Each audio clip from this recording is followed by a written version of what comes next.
I will tell you the secret of getting band 8 in IELTS score, because I got the same and I was working full time at that moment.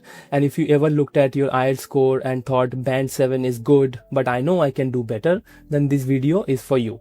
So recently I started researching what it actually takes to move from band 7 to band 8 while working full time, and what I discovered, it surprised me. The strange part is that reaching band 8 isn't about studying more English. It's about fixing the small little mistake that you don't even notice anymore. The truth about band 8, before I started looking into this seriously, I assumed that band 8 was simply the next step after band 7, but the reality was very different.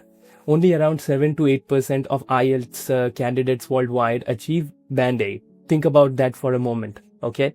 So band 7 already means that you are strong in English using, but band 8 places you in a much smaller group of candidates who can communicate with a very high level of accuracy and consistency. That changed how I viewed the goal. Instead of seeing the band 8 just as one more band, I started seeing it as a different level of precision. So for those who are planning to study abroad, especially in China, this matters. Many universities may only require IELTS 6.5 to 7, but a stronger IELTS score can help you strengthen your scholarship application and make your overall profile more competitive. So the question isn't necessary that do I need a band 8? The question becomes if I can reach band 8 and what opportunities might it open, right? So why was going from band 7 to band 8 is so difficult? One of the most surprising thing I learned is that the biggest improvement happened at lower levels, okay, at the very beginning. A student moving from band 5 to band 6 often improved faster than someone moving from band 7 to band 8. At first, that felt unfair, but it actually makes sense. When you are at band 7, your mistakes became smaller, like they're harder to identify. You're doing everything right and they're much more harder to fix. For me, this was an important realization. And I used to think that if I simply practiced more reading passages or completed more listening tests, the score would naturally increase. But research suggests that the higher your level becomes, the more deliberate your practice needs to be. Band 8 is less about learning new words. It's more about mastering the consistency. Can you use complex grammar naturally? Can you express abstract ideas clearly? Can you maintain accuracy under pressure? Those are the things that examiners begin to focus on, okay? So my biggest personal realization was, as many of you know, that I spent years working in hospitality. I worked in the US, in Saudi Arabia. Like many working professionals, I don't have an unlimited free time. I was doing long shift. So after a long shift, that's the last thing I wanted to do is sit down and write an academic essay. And honestly, there were times when I convinced myself that was being busy was a valid excuse, right? But when I looked deeper into how working professionals prepare for their IELTS, I found something very interesting.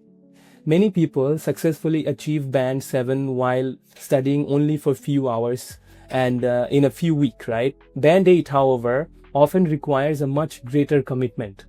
And that's when I had a difficult conversation with myself, not with the teacher, not with the examiner as well, just with myself. I realized that I wasn't lacking information. I already knew what I needed to be done, what I was lacking, and what I was consistent about executing. That was a humbling moment for me, because sometimes we tell ourselves that we need a better strategy when we actually need is a better routine.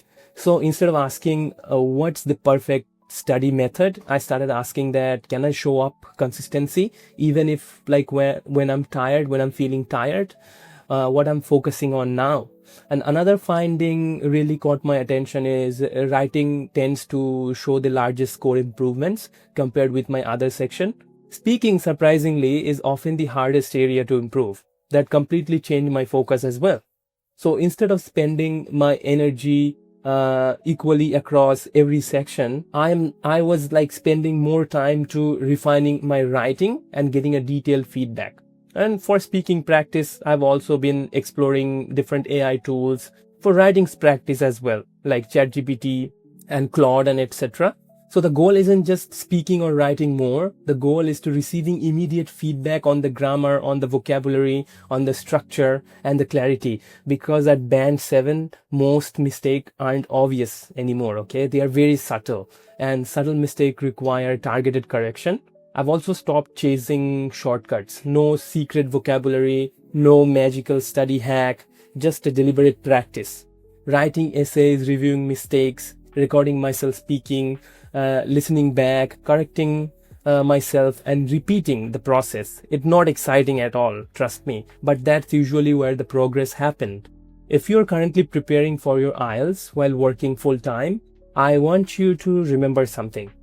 Band 7 already proves that you can communicate effectively in English. And the journey to Band 7 isn't about becoming a completely different person.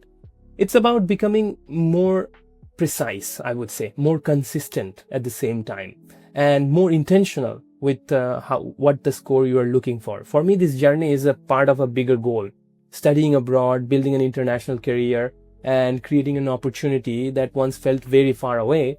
Maybe like you're pursuing a similar dream, or maybe your reason is completely different. Either way, I would genuinely love to hear about it. Leave a comment and tell me your current IELTS score or the score that you're aiming for. And if you'd like to follow my journey towards studying in China and improving my English, improving my Mandarin, building a future internationally, consider subscribing. Thank you for spending a few minutes with me today, and I will see you in the next video.